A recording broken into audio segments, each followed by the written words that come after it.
Olá, vou iniciar agora a apresentação da PS3 do curso de Modelos para Tomada de Decisão.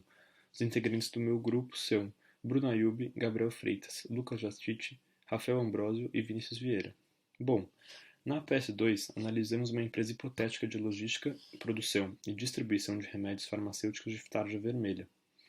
Foi modelado através do solver do Excel o transporte dos produtos da empresa. Este modelo gerou a rota de mínimo custo de transporte para a empresa. Tal modelo envolve problemas de rede de transporte.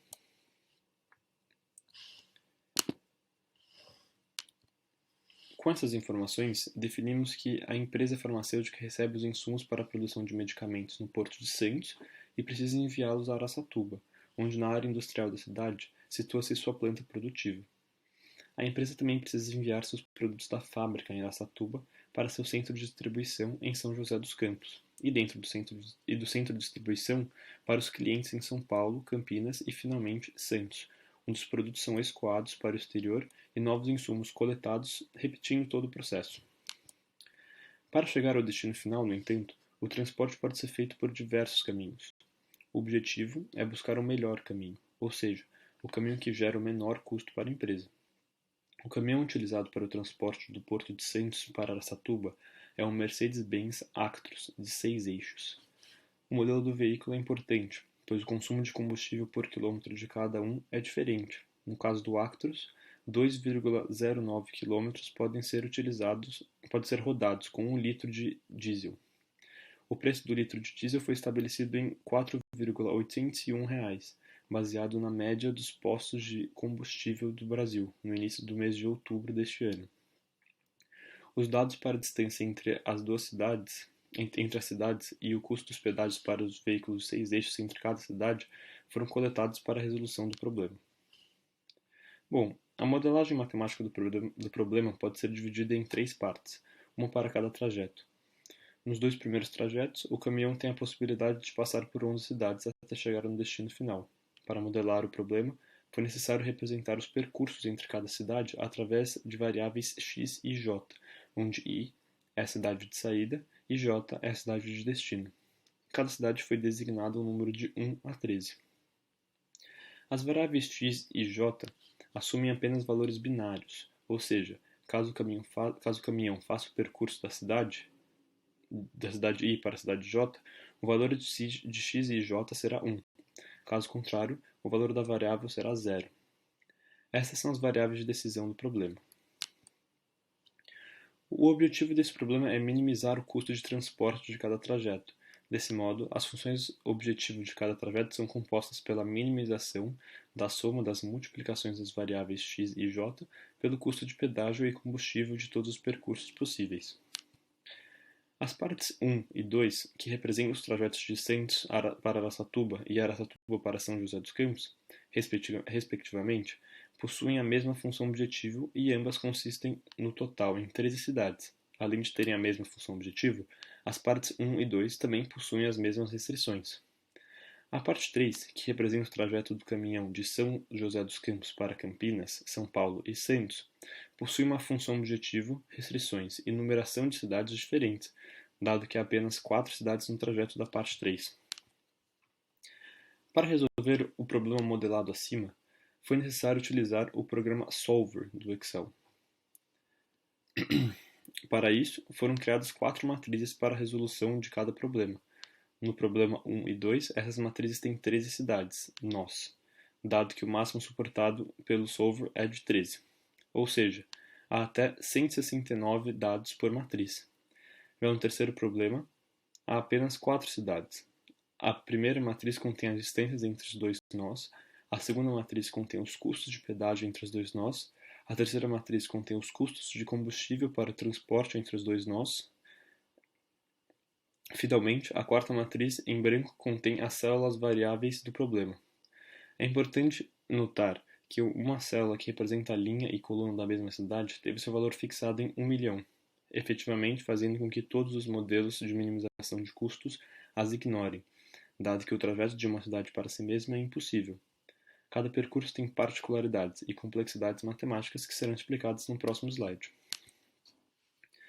Para o primeiro trajeto, de Santos para Araçatuba, O modelo matemático apresentou que das 11 cidades intermediárias da primeira matriz, 2 são utilizadas para minimizar o custo da empresa. O primeiro percurso realizado é de Santos para São Paulo, o segundo de São Paulo para Jundiaí e, finalmente, de Jundiaí para Araçatuba. Um outro trajeto ótimo indicado pelo Solver foi saindo de Santos para São Paulo, de São Paulo para Piracicaba e de lá para Araçatuba. Por conta das distâncias entre São Paulo e Piracicaba e São Paulo e Jundiaí, de ambas as cidades para Araçatuba, os preços de combustível e pedágio acabaram coincidindo, o que fez com que houvesse 2 caminhos ótimos com exatamente o mesmo custo e praticamente idênticos, como mostrado nas imagens do slide. Agora os resultados do segundo trajeto. Novamente, pôde-se observar que, apesar de existir a opção do trajeto direto de Araçatuba para São José dos Campos, o modelo demonstrou que a parada em Campinas gera um custo menor do que a viagem direta. Além disso, a diferença de tempo entre os dois caminhos é de apenas 2 minutos. Muito provavelmente, os 2 minutos não compensam a despesa adicional de R$ 29,80 por trajeto realizado. Por fim, os resultados do terceiro trajeto. Pode-se observar no mapa do slide que para um caminhão levar os produtos do centro de distribuição aos clientes e chegar em Santos, sendo o destino final o Porto, ele deve partir de São José dos Campos, passar por Campinas, seguir por São Paulo e finalmente chegar em Santos. Isso é bem próximo do esperado, pois antes o caminhão vai para a cidade mais longe de Santos para depois descer para o Porto.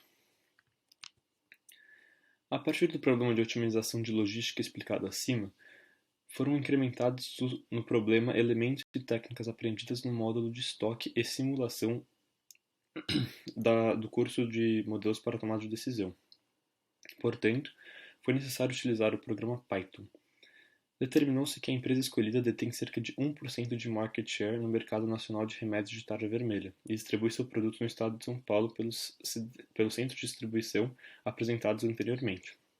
Dessa maneira, além de ter que transportar os produtos, a empresa também deve suprir uma demanda mínima e estocar o produto em seus centros de distribuição até que sejam transportados aos clientes. Para isso, foi realizada uma simulação da demanda e foram calculados os custos de estocagem, frete e depreciação para determinar qual é o lote econômico da empresa.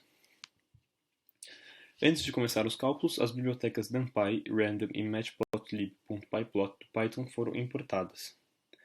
Os medicamentos de tarja vermelha, que normalmente são vendidos sob prescrição, tiveram vendas variadas nos últimos anos. Os dados das demandas totais desses medicamentos nos anos de 2015 a 2019 foram obtidos através do site da Agência de Vigilância Sanitária, a Anvisa. A tabela exibida no slide mostra os dados utilizados. Foram então calculados os crescimentos anuais entre os 5 anos, o crescimento anualizado médio de 2015 a 2019 e o desvio padrão dos crescimentos. Dessa forma, foi possível gerar números aleatórios em uma simulação de Monte Carlo para estimar, via uma distribuição normal, o valor do crescimento a ser considerado para o próximo ano. Esta técnica foi ensinada nas aulas de estatística e foi essencial para a previsão de crescimento. Feito isso, foi estimada a demanda total do mercado de medicamentos de tarja vermelha, aplicando a média do vetor dos crescimentos como o crescimento da quantidade vendida no ano anterior. Depois, a demanda foi ajustada ao market share da empresa no ramo farmacêutico e a demanda diária foi calculada. Após estimar a demanda da empresa, foi também calculada a depreciação unitária dos medicamentos. Utilizando o dado do laboratório Oswaldo Cruz, foi descoberto que os medicamentos se depreciaram completamente de maneira linear em 2 anos. Desse modo, assumindo o market share de 1% da empresa, foi calculado o faturamento da empresa através da multiplicação do faturamento total do setor por 1%, dado o seu market share. Feito isso, foi então dividido este faturamento pela demanda estimada da empresa. Assim, foi descoberto o preço unitário do produto, aproximadamente R$ 19,42. A partir do valor unitário do produto, foi calculada a depreciação unitária, chegando a um valor de aproximadamente R$ 0,0269, o que corresponde a um pouco menos de 3 centavos. Os produtos serão estocados em galpões no centro de distribuição em São José dos Campos. De acordo com o relatório de logística da REC Logística, o valor de aluguel por metro quadrado de um módulo logístico gira em torno de R$ 16. Além disso, existem custos operacionais referentes ao espaço físico, como condomínio, IPTU e alguns outros custos operacionais, principalmente da operação logística em si. Como um metro quadrado de galpão com as especificações utilizadas tem 10 metros de pé direito, são 10 milhões de centímetros cúbicos de volume de estocagem por metro quadrado de área locada. Como o volume da caixa do remédio de tarja vermelha padrão é de 315 centímetros cúbicos, o fator de estocagem é de 25%, ou seja, apenas 25% do espaço por metro quadrado do galpão é utilizado para estocagem. Foi possível chegar à quantidade que pode ser estocada por metro quadrado e o custo unitário de área de estocagem de cada unidade. A programação do slide demonstra esse processo. Os custos de frete foram determinados com base no resultado do solver, ou seja, na rota utilizada pelo caminhão. Dado que a rota mais eficiente da indústria da empresa para o centro de distribuição era através das cidades de Araçatuba, Campinas e São José dos Campos, os custos de pedágio de combustível para essa rota foram somados para chegar no custo de frete total. Esse custo foi de R$ 1.942,96 por viagem, dependente da quantidade de remédio transportado. Para o cálculo do lote econômico, foi necessário utilizar o custo do frete, a demanda diária e o custo de estocagem unitário, que já contempla a depreciação unitária. Através da fórmula do lote econômico exibida no slide, foi possível chegar a um resultado de 132.622, ou seja, a quantidade de produtos encomendada por vez pela empresa. Em seguida, ao calcular a relação entre a demanda e a quantidade de lote, foram descobertas quantas vezes no ano os produtos deverão ser encomendados. O valor obtido foi de aproximadamente 334 vezes, representado por V na programação no slide. Portanto, a empresa vende e renova seu estoque praticamente todos os dias do ano. Seguindo agora para os gráficos que foram criados, primeiramente foi possível criar um gráfico que representa a quantidade em estoque da empresa durante o ano. Como se pode observar no gráfico criado, o estoque é comprado no início do ano e a cada dia a quantidade demandada pelos clientes é reduzida do estoque total. Então, assim que o estoque cai para zero, um novo lote de produtos é comprado pela empresa e então o estoque é reabastecido totalmente. A programação apresentada no slide mostra como este gráfico foi criado. Além do gráfico do nível de estoque durante o ano, foi também criado o gráfico do custo total ao longo do ano. O custo total leva em consideração a depreciação, os custos de frete ajustados ao dia e o custo de estocagem, que engloba os custos operacionais, de aluguel, condomínio e IPTU. O gráfico no slide demonstra como os custos totais da empresa vão crescendo de forma linear até o fim do ano, com pequenas distorções no caso real por conta do número de lotes um pouco inferior ao número de dias. Por fim, o modelo criado através do solver do Excel e do Python possibilitou a simulação da operação de transporte e estocagem de produtos de uma empresa farmacêutica. O uso de técnicas aprendidas no curso de modelos para tomada de decisão resultou na determinação dos trajetos de custo mínimo e lote econômico da empresa farmacêutica, maximizando os lucros da empresa. Agora no slide estão exibidas as fontes utilizadas para realizar a modelagem do problema. Obrigado pela atenção.